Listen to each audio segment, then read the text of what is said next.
This conference will now be recorded. All right. Hello, everyone. Welcome to the first time I've gotten to see you all for a while. I've been hiding in my room this year, and it's actually been kind of lovely. But I've been teaching Spanish, so podemos hablar español if you all want to talk about Spanish. Today, we're going to be talking about, we've been remotely, and I can see them here in front of me. One of the things we'll talk about first is how nice it is to have two screens, because I have our remote teachers. So we have Hazel and Jennifer and Shelly and Patty remote. And then up here we have our slides. We're going to talk about a few tips and tricks today, because who knows, we might need to be remote at some point in the not too distant future. And so I'm glad to be able to have a chance to share this with you. And let me see if I can move my mouse over here. Oh, my fancy advance is going to be. There it goes. Oh, there we go. I go back and forth. That's the wrong slideshow. It's April 22nd. Yeah, Did you wow. see that? I don't want to talk about all of that. I was going to ask you if we did the same thing we did. No, But I can do it all. there you go. I need it.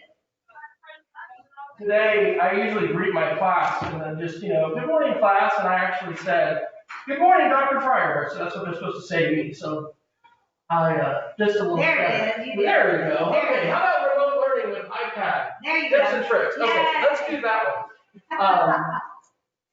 So yeah, I'm feeling a little bit scattered. So we have more of I'm doing 5th and 6th grade, and so we've got more remote kids. In some of my classes, I have close to half that are remote. So today, Oh my gosh. we're all live for each of our classes. And so anyway, whether we are continuing to be here at school and we're still connecting to kids that are remote, or whether we're all remote, hopefully some of these thoughts can be helpful. So I have emailed you. And hopefully, if you were invited to the meeting, you probably got the email too. Forwarded to me. Okay. But if this is in the We'll make sure you get on that list, because you may not anyway have been on that list. So these slides,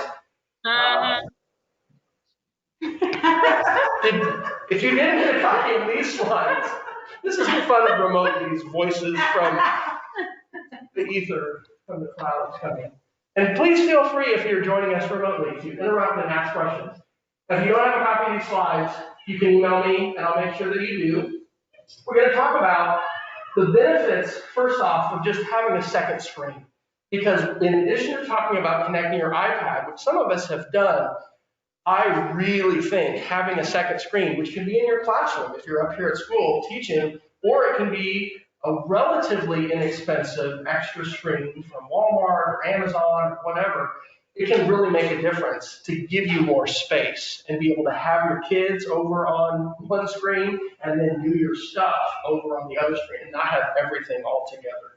So when we bring them in, say at 7:50 for the morning meeting, that's not considered sharing the screen? No, it is.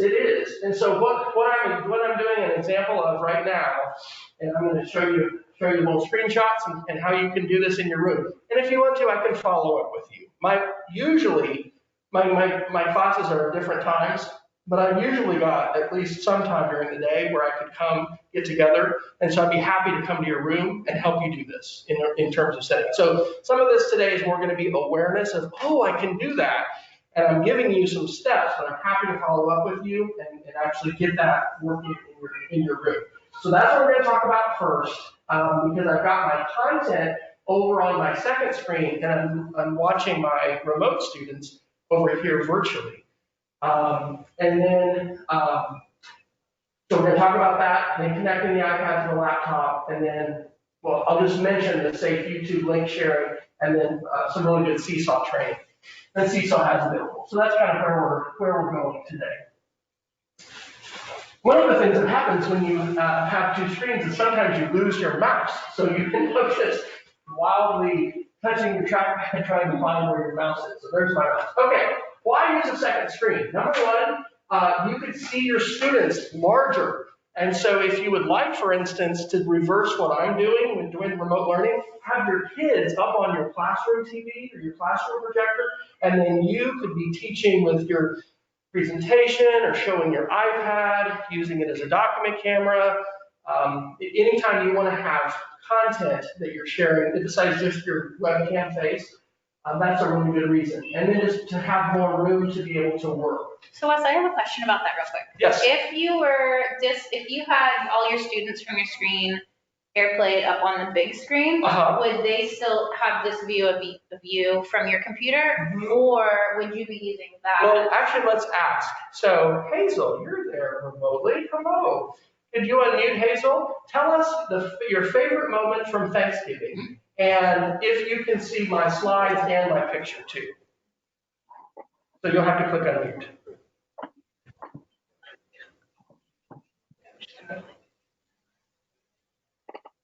Hazel's looking for her unmute button. Okay, what is the way? First question, what was your favorite moment of Thanksgiving? That could be a food item or just the best thing that happened last week to you. Oh, I got married. You got married! That's right! Okay, nobody can beat that, right? Felicidades! Felicidades! Su matrimonio. And what day did you get married? Al miércoles, Wednesday. Wednesday, so it's almost been a week. Almost a week. ¿Y cómo te fue? How's it been? We can have a lot of explanations. All right, that's wonderful. Okay. Hazel, can you see both my screen and my video? Right, yes. I like that. So thumbs up. So thumbs up. She can see your slideshow displayed on her computer. Yep. Still So you. she has both. She has the slides and then she also has the people. So and probably with remote learning you'll flip it. You'll have your kids up on the. I think that's a great screen. idea. And then you can have your content over here. Okay. So let's talk about how to do this. Move my mouse around. Does Nathan do this when he has the big meeting? Yeah. And you do it too, so you'll put up slides to the.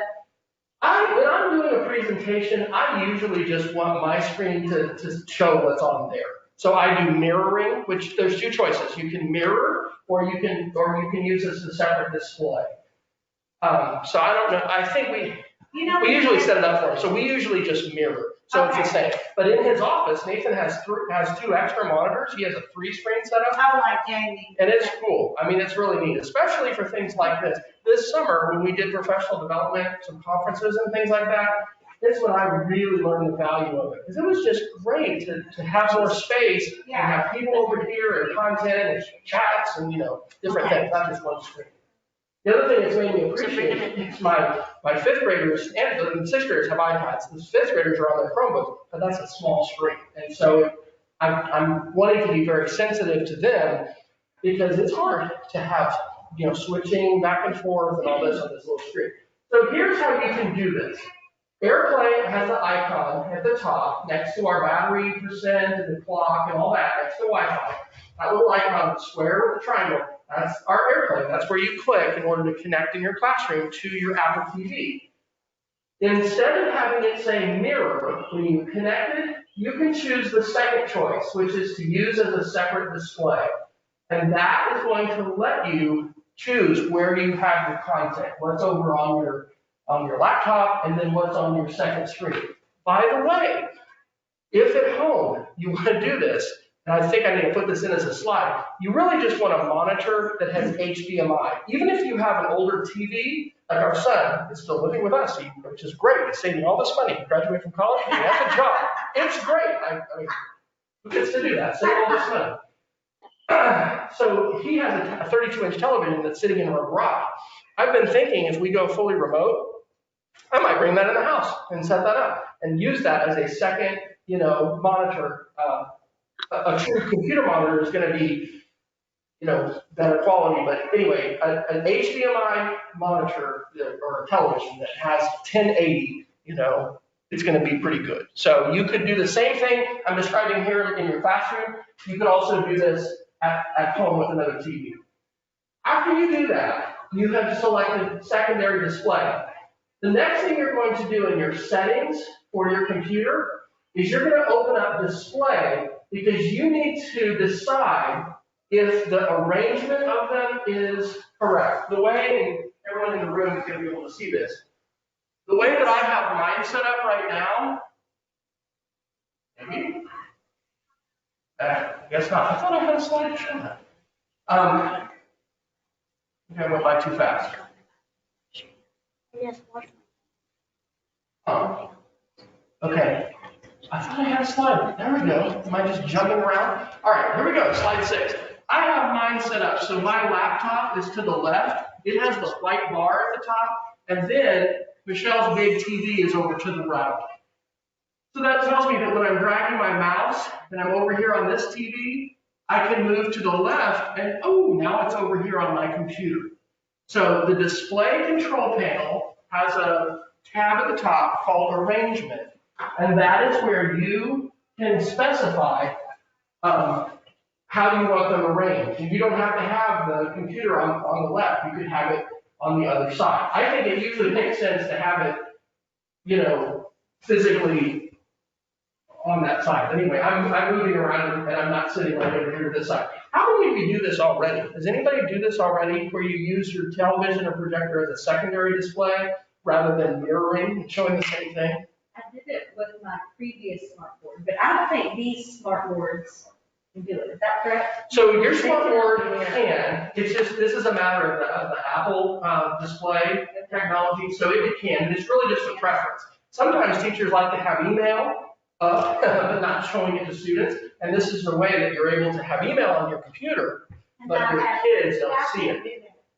Yeah, I can. Yeah, everybody can do that. And so, but this is what you have to go into, is you'll have to choose secondary display, and then you just. Laptop, we go in there? Oh, yeah, but this is only visible to you when you're plugged in or you're connected. So, because right now, it won't show it, because you're not connected to your Apple TV. But when you connect to your Apple TV, or when you are plugged into a second monitor, you have the choice. Okay, so that's why right now, when I click on the AirPlay, I don't see using the second. Right. And unfortunately, because we're not in your room to see the number, we can't connect to your Apple TV. But when you connect to your Apple TV, you'll see both of them, and you'll be able to do that.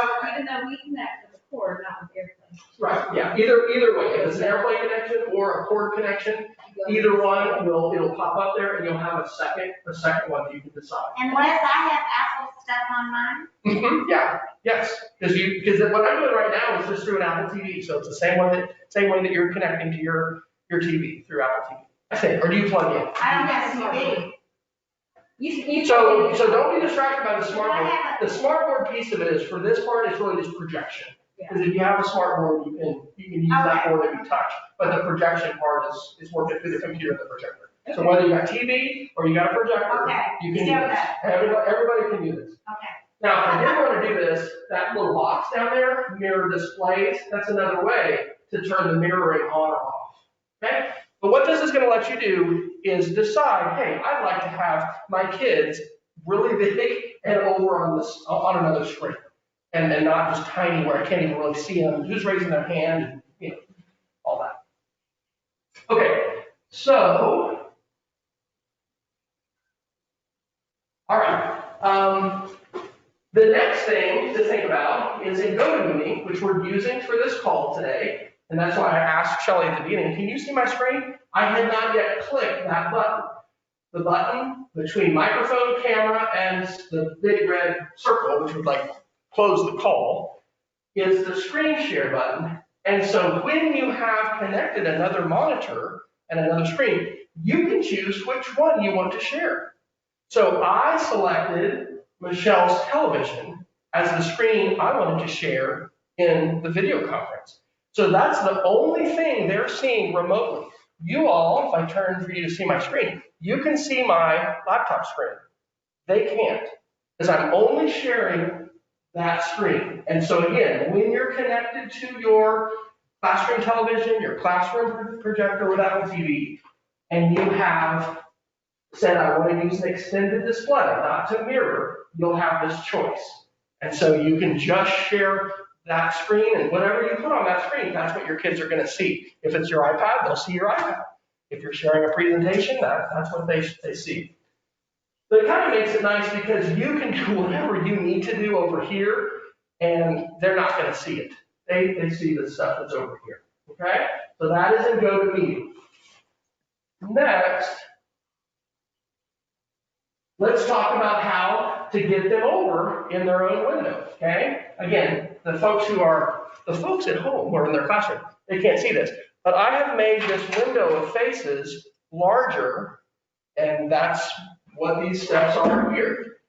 When you start to share your screen in GoToMeeting, and I should say that too, because here in a minute we're going to connect an iPad to a computer, and that's how I would recommend you don't just teach on your iPad. You could connect to your kids with your iPad with GoToMeeting, but it's harder to do that. I think it's better to use your laptop. It's more powerful. It has a video card. It has more things we can plug in.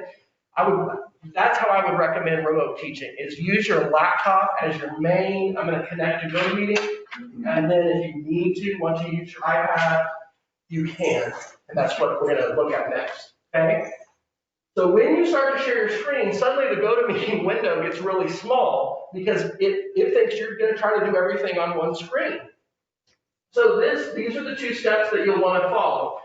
You'll click above the picture at the bottom, and you might already have this one set. You'll choose the grid view, okay? That's so you see everyone. And on the computer, you can see up to 25 people. I didn't look it up. Michelle, do you remember on the iPad, what can the kids see?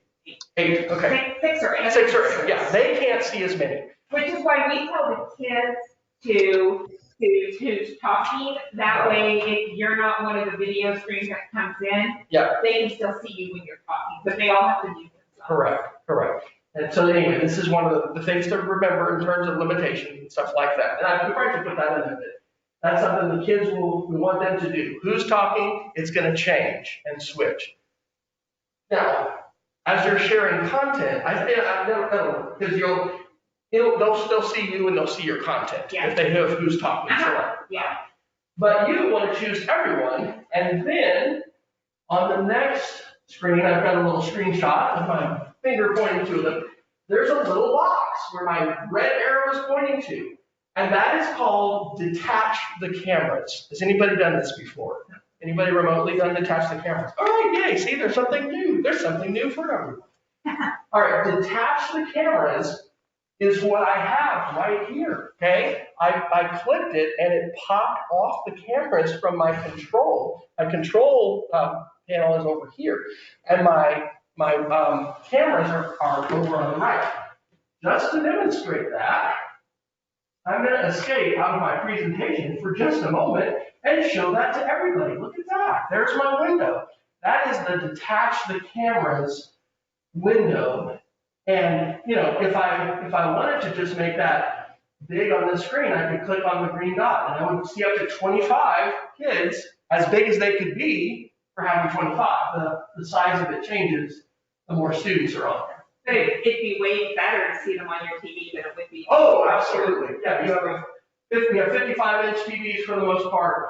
Did y'all see the Black Friday specials on TVs? Did anybody else get really excited? I didn't know. But anyway, it's crazy. They're like $500 for a 70-inch television now, right? So that's something for us to be visiting with our administrators about and thinking about sizes, because, larger is better when it comes to being able to see content, see students, and all that sort of stuff.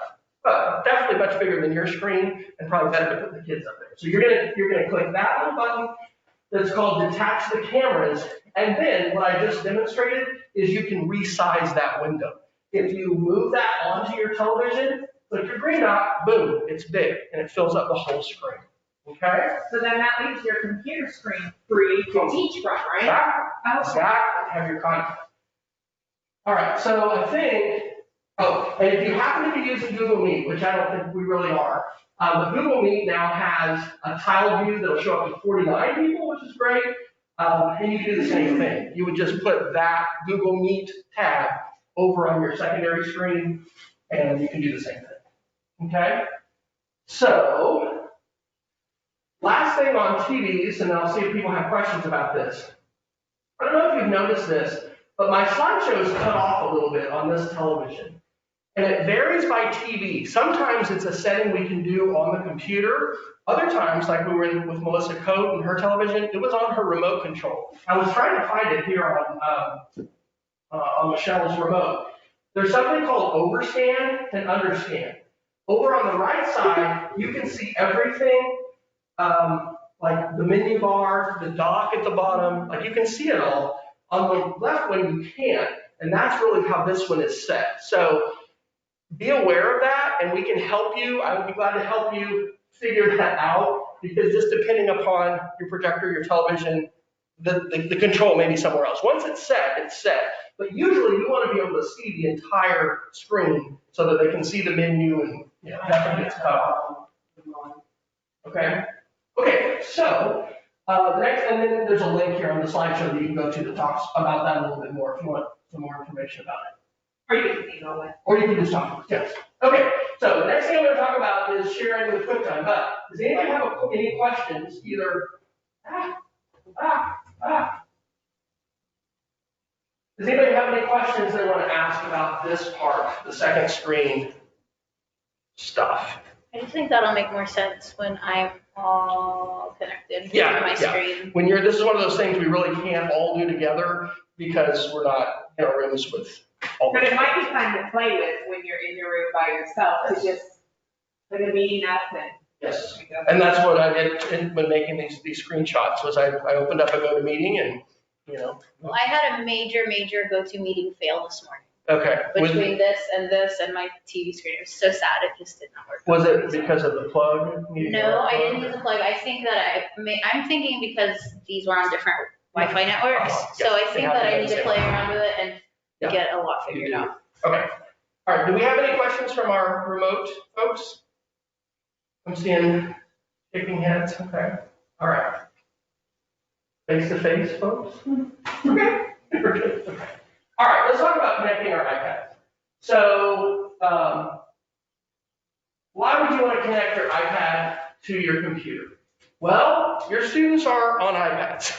And if you want to demonstrate for them, model for them what they're seeing, you might want to be on an iPad.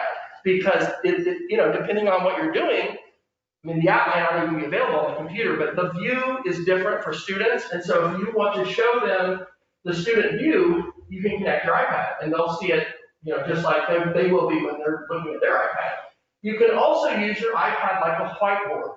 One of the things that I'd love to follow up with you, and by the way, I teach Spanish until January 8th, and it's been lovely, and I've enjoyed it. I've gotten to know my kids so well, and anyway, it's so fun. But I'm actually looking forward to it being over.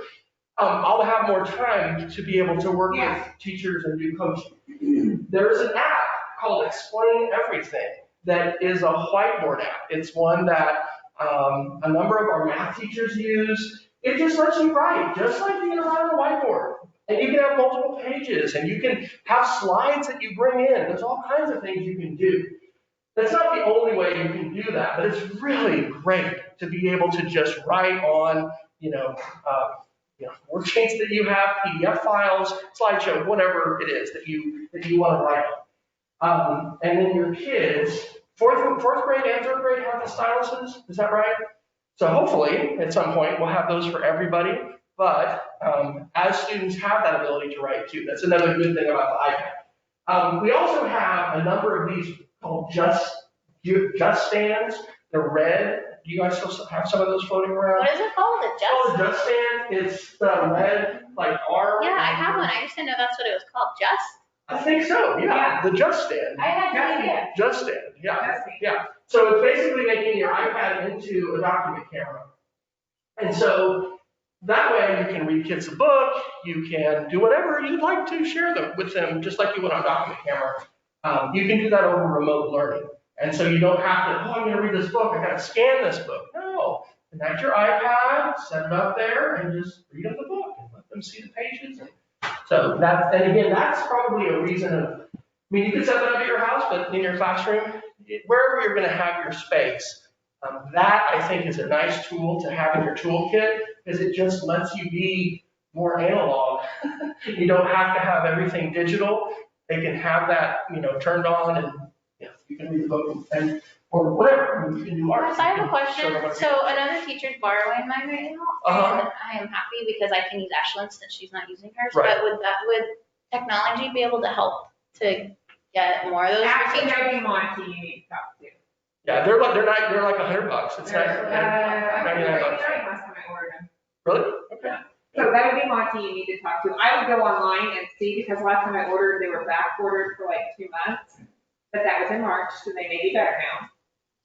Yeah, but we can explore different funding mechanisms for that. Okay, what do you need? If you want to do this, the number one thing you're going to need is a very high quality lightning cable. And that might be weird to hear, but not all cables are created equally, and cables get damaged, and we have some around our house and in our cars and whatever.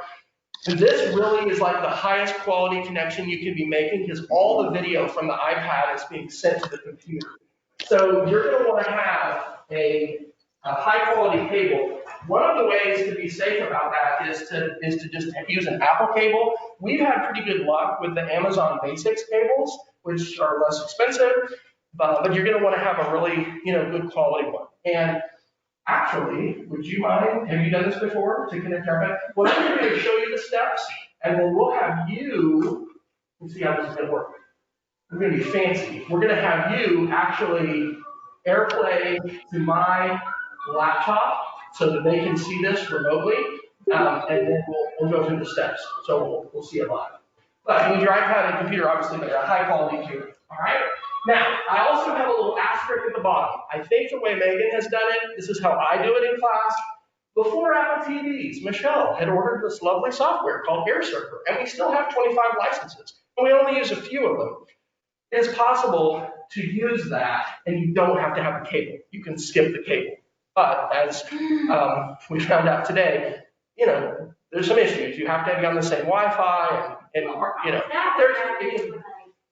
like when I'm in the classroom, I scroll down here and I hit the screen here. And do you go to your laptop then? No, it's there. Well, it does go to the smartboard, but through the laptop. Through the laptop, yeah, that's it. Yes, that And that's the same way Victoria has done that as well. We have a few teachers that have done that because it just makes your laptop into an Apple TV. So know that you have to have a way of connecting your iPad, either physically with a wire or with software, but we actually do have those licenses. So that's something else I can follow up with you if you're interested. Okay, I have a 6-minute video tutorial that I'm not going to play for you. Instead, I'm going to show you some screenshots, and then we're going to actually ask Laura to connect and do this live. But there's a link to this and a little tutorial that you can watch to review the steps. And I just said I'm not playing the video. This is what Fryer's the video is going to play. Okay, 3 steps. 2 of them you have to do in advance, and the last one is what you do every time you have class. You're going to need, this may sound funny, you're going to need to have your iPad trust your computer. And the first time that you plug it in, this is if you do the physical one, you're going to have to click some buttons to say, yes, my iPad is trusted, yes, my laptop is trusted. And then the other thing that you have to do, and this is Apple protecting us, is there's a little box you have to check to authorize GoToMeeting to record your screen. Okay, so these are things you got to do in advance and you want to practice. And I'll be happy to follow up with you if you want to practice this. Because we can do this together in your room. We can do it over remote. It's a little easier probably just to do it together. So part 1 is trust. This is what we're going to have Laura do live for us here in just a minute. You're going to plug your iPad into your computer with this cable. Okay, just like you were going to charge it up, but you're plugging it into the computer instead of the wall. You're going to see some pop-ups on both devices. The iPad's going to say, do you want to trust this computer? Yes, I do. The computer's going to say, do you want to trust this iPad? Yes, I do. You have to do that. So they're trusted. If you get a new laptop or a new iPad, which we might get at some point, you'll have to do it again, okay, because it's device specific. Or if it's re-imaged. Or if it's re-image, maybe. There you go. Yeah, okay. And then I've got some links there. Because if you don't use an Apple cable, like Amazon Basics, there's something called Wi-Fi certified, and it just means it's high quality. Okay, part 2, you have to authorize it. So on your computer, and this will depend on what version, how recently you've updated, there is a security and privacy area, and Apple now has they require anytime, and this is good, right? Anytime something's going to record your screen, you have to say, yes, you can record my screen. And not on a big aside, but like there's a lot of spyware out there that will turn on people's cameras and record things, and there's viruses and things. So this is Apple protecting us, but it means you have to do this first, because you'll actually have to quit GoToMeeting in order to get this to work. So you quit GoToMeeting, you do this, and then GoToMeeting will work. You can see that I have authorized Google Chrome and GoToMeeting and Zoom and this program called Sketch. All of those are authorized by me to screen record, and you have to click that little lock and put in your password, okay? These are the things you have to do first in order to get this to work, okay? And we're going to do a demo of this in just a second. Here's the last part. This is the part we'll do each time. Once you've authorized it and you've approved it, you're ready to go. You're going to open up a program that's on everybody's computer called Quicktime Player. And you're going to go to File and say New Movie. Now, you're probably not going to make a new movie. You're not going to record it. What that does is it opens a channel to your iPad. So your iPad gets to show up on your computer. And so, File New Movie, and then there's a little arrow we're going to click. And instead of the camera, which I'm using right now, you're going to say, oh, show me my iPad. Okay? And after it's trusted, your iPad's name, whatever it's called, probably your first name, it's going to show up there, and you're going to say, show me your iPad. And then there you go. You can use your iPad. So whatever is being shown on your iPad is going to be shown on your screen, and you can choose to share that with your students. You can put that on the screen that you're sharing with them, and they're going to all be able to see that. So what I'm going to do now is a little fancy. I'm actually going to stop sharing my screen here for a second. I gotta think about how to do this. Okay, so I'm gonna click, I guess so. We'll just kind of review. Here's my little control window. Can anybody tell me what do I need to click on in order to stop sharing my screen? The screen. The screen, that's right. Kathy White earned 3 stars. Because this, we're actually talking through this microphone, so that's why I have that turned off. But this is my camera. This red button would do what? In the whole call. If I click record again, it would stop the recording. So I'm gonna turn off my screen sharing, and just to kind of simplify things now, I'm gonna mirror. I'm gonna have everything the same, not this split screen thing. So I'm gonna turn off my screen mirroring. I'm going to tell my Apple TV, I don't want you to mirror anymore, or sorry, I don't want you to, I'll zoom in so you can see this, or I guess the remote folks can't yet. I turned off use as a separate display, and I said mirror, okay? Now I'm going to turn my screen sharing back on, and I only have one choice, because I'm not using 2 screens. When you've told your Apple TV, or you've told your monitor, I want to use 2 screens, that's where you have 2 choices there. All right, so now the remote people are connected. I'll show that again. So I just said I want to mirror, I want to use it as a separate display. And then the fancy thing we're going to do, so that you can see Laura's computer, is I'm going to fire up this program called Air Server that's going to make my laptop into an Apple TV. This is kind of cool. So Laura, if you will please go to your mirroring, and you're going to choose Wesley's laptop on your iPad. So with Air We're going to be able to Server, see part of it. We won't be able to see her computer screen. So she's going to connect to 5879, and then we're going to start to see Laura's iPad. So we're going to see part of these steps on my screen. when you use Air Server, you don't have to do the QuickTime. Correct. Right, those are 2 separate processes. Yeah. Right. So actually, what we're modeling right now. So Laura, open up an app for us. Show us something on your iPad. Well, we can Go to Seesaw. Okay. So this is showing the process right here, except it's wireless. Okay. And if you would like to do it this way, we can help you. I can help you do this.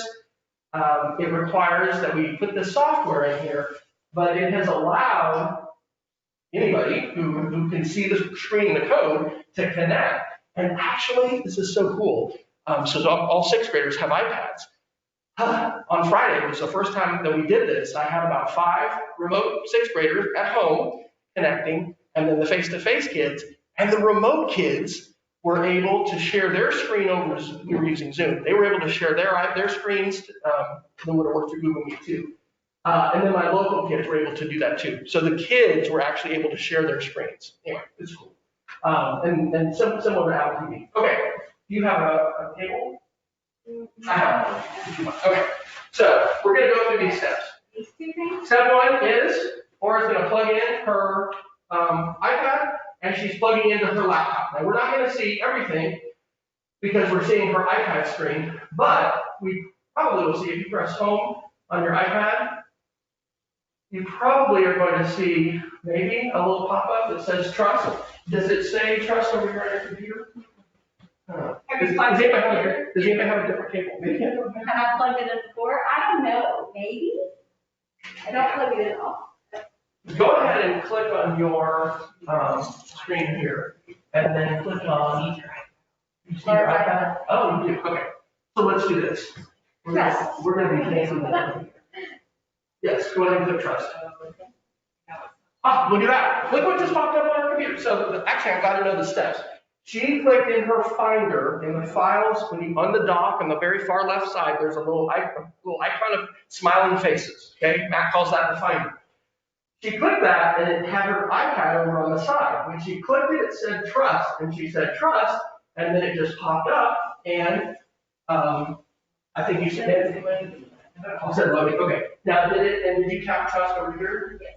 Okay. So we have done step number 1 on Laura's computer. Okay. And she has trusted the iPad. She has trusted the computer. So now.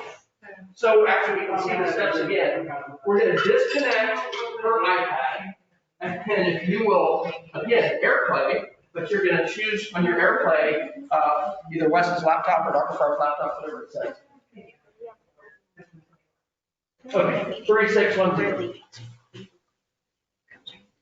Okay, so now, magically, look at that. Here's Laura's desktop. Your desktop is very clean relative to mine sometimes, so there you go. You never know when you're going to be sharing your desktop with all of your colleagues. What we need to do now is go up to the Apple menu in the corner, and you're going to go to System Preferences. I'm going to try to make this window big. Okay, and you're going to go to the one that says Privacy, Security and Privacy, second row, far right side. Looks like a house with a lock on it. All right, and we're going to scroll down to the one that says Screen Recording. And aha, look at that. You already have it checked. So, no, you don't. Let me look at my steps here. No, I think you do, because you shared your screen before with GoToMeeting. So you already have this piece done. Yeah. Okay. Yeah. All right. So I think you're ready to open up QuickTime Player and go. She's done the 2 preparatory parts. So if you click on your Finder on the far left side, or yeah, you can get to it however you want to get to QuickTime Player. She's using her own. Yeah. This is a program that is on everybody's computer. It's called QuickTime Player. You're going to go to File and choose New Movie Recording. Thank you, Wes. All right. And go ahead and click OK to say access. OK to access. And now we get to see Laura wearing her mask. All right. But we don't want to, she's not wanting to share her webcam. She's wanting to share her iPad. So the last step here is there's a little arrow next to the red record in the very middle of her screen. Yeah, we're clicking that. And you see your iPad on there. Laura's iPad. I'm joyous to see that because sometimes we don't have cables that work. And look at this. Now we are not only able to see her screen, we can see her iPad, and she doesn't have to do that preparatory part again unless you get a new device or it's re-imaged. So what was the QuickTime part? What is that? That is QuickTime. So what we're doing, we're actually seeing your computer screen right now. But QuickTime Player is the program that makes the connection between the iPad and the computer. And it allows anything that's on your iPad to be seen on your computer. So you could now open up your camera, put it on that Just Stand, put a book underneath it, and read your kids a book. You could, go to Musomatic, you could go to Seesaw, whatever you want to do on your iPad. Your students, because you're sharing your screen and QuickTime Player is open, they're seeing your iPad. Okay. Okay. All right. So if I was Zoom calling, then I would press on the camera. Would be the one that you use anyway. And my students would see whatever. yeah, and they are now too. Even our remote folks are seeing your camera. Okay. Does anybody, either remotely or here in the room, have a question about those steps of that process? I know that was a lot. You don't need to remember all these steps. The main thing really. Wes, Yes, I'm go gonna, ahead. yes, I was gonna say that same thing. I think you were getting ready to say. Once it's set up, it's not that many steps. So once it's all set up, it's just a couple clicks before it's there. I think the first initial setup is complicated. I mean, not complicated, but it's a lot of steps. But when you're doing it with kids, it's not that bad. Yeah. So Because really, you're only doing step 3 on a regular basis, okay? We did the trust and the authorized, we've already done the authorized. So this is all we're doing now. From now on, you plug in, you open up QuickTime Player, new movie. It'll actually remember your last choice. So when you've chosen your iPad, that's what will pop up first. If you wanted to do your webcam, you do separate. Now, I guess I'm trying to wrap my head around how I would use this. Give me some scenarios. Okay, so that's the first question is why connect your laptop during remote learning? To show a student view, because or actually, Shelley, do you want to answer that? well, I know why I connect my iPad, because usually when I'm in remote learning, I teach from my computer. So I'm on my computer, but I'm showing the kids what's going on my laptop. I mean, on my iPad. So like Seesaw. Do a Seesaw lesson and I want to show them, or like when I was doing coding, I showed YouTube video of a coding project and walked through the steps so I could control what they were seeing and when. So I used my computer to do my GoToMeeting, but then I would share my iPad with them so that they could walk through the steps. I mean, so that they could see. How is that different from just being on my computer and just sharing my screen and pulling up Seesaw on my computer? Because it does look a little bit different. It's just a little bit different. It's very similar. I mean, the icons are the same, the buttons are the same, but it's a little bit different. So, but if they would use an app, for instance, that wouldn't be on the computer, then you can only show that on the iPad. So it's anything that you want to show the students that's on your iPad, that has an iPad view, for them to see what they're going to see. While you're teaching. Yep. Mm-hmm. While you're teaching. Okay. And as a document camera, definitely. So if you're wanting to write something out, if you're wanting to do the steps of a math problem and you want the students to watch you do the steps of the math problem, you can write it out right there underneath. And it's a more advanced thing to be using that explain everything app or something else in the styles. Old school, let's just be like analog, hook it up, put it on that red Just Stand, and then do whatever you want to do. Just like you have a document camera, it is a document camera.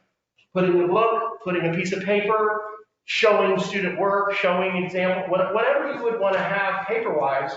Now something your kids can see. Also, the step that Wes had you guys do where you disconnected the camera and you put the students on the TV and then you had your screen for teaching. Because if you go into remote learning, what you are going to be doing is very different than what we did in the spring because you have to do direct face-to-face instruction.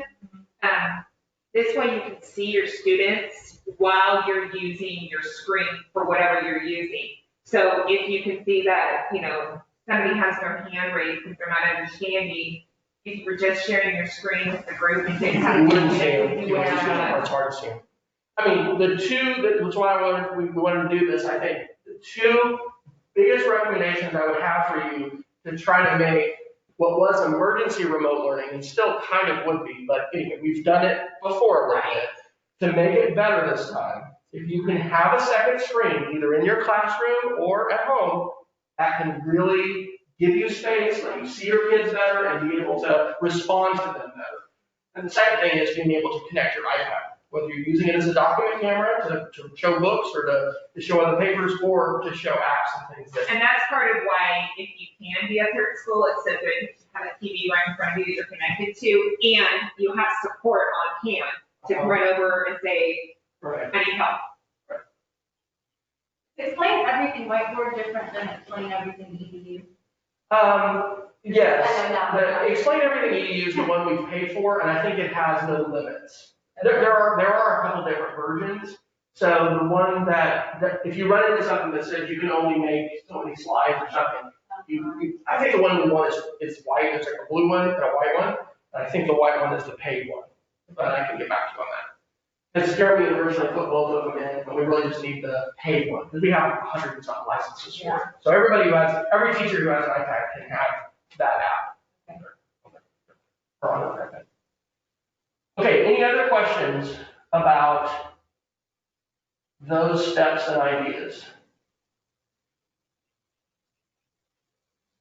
Okay, the very last thing is I just want to make, this is just an awareness thing. YouTube can be distracting and have stuff that we're not excited for our kids to see. So if you haven't been doing this isn't required, but there are several ways that you can share links to YouTube that have no comments at all, that have no related videos, that have no extra things that are going to pop up, in the video. And so we used to recommend Safe YouTube to everybody. They changed to a new website, and so they're now called video.link. Some schools block everything that have the word YouTube in it, and even it blocks Safe YouTube, so they changed. But I'm going to show you a quick demonstration of how this works, and then we'll be done. I've been using this one called View Pure. I also have a link just to let you know, Seesaw has some great, what they call mini trainings, and so I'm not going to go into these, but be aware that those are available, and they really, about using folders, about some things that are new and activities, that was the last thing that I wanted to mention to you. But here's an example of how this works. So let's get my lovely YouTube channel up here just for fun. And I smoked a brisket for Alexander's birthday this weekend because he turned 23. I love it. All right, so isn't this fun? So here's the, that was hot. Nice video, but, oh, look at all these distracting things over here on the side. No one's made any comments because I just published it. But instead of sending my kids that link, if I use a website, and these are free, like ViewPure, and I click Purify, this is what my students get instead, okay? They still get, I'll turn my volume off. They still get the video, but it's just taking everything else out, okay? It took out related videos, it took out comments, and this one is not a super favorite because it has some of the stuff here at the bottom, but it's okay. I don't know, this is the one I'm liking. Is anybody using a different one right now? No. We were using the same YouTube, but then Molly or someone sent out a thing saying, that wasn't working and it was causing frustration for the kids. So I think the one I started using was something like Safe Share. Safe Share. Safe Share, yeah. Mm-hmm. The video.link, Safari blocks. Yeah, Safe Share. You have to make changes settings Really? on the iPads in Safari to do it. Oh.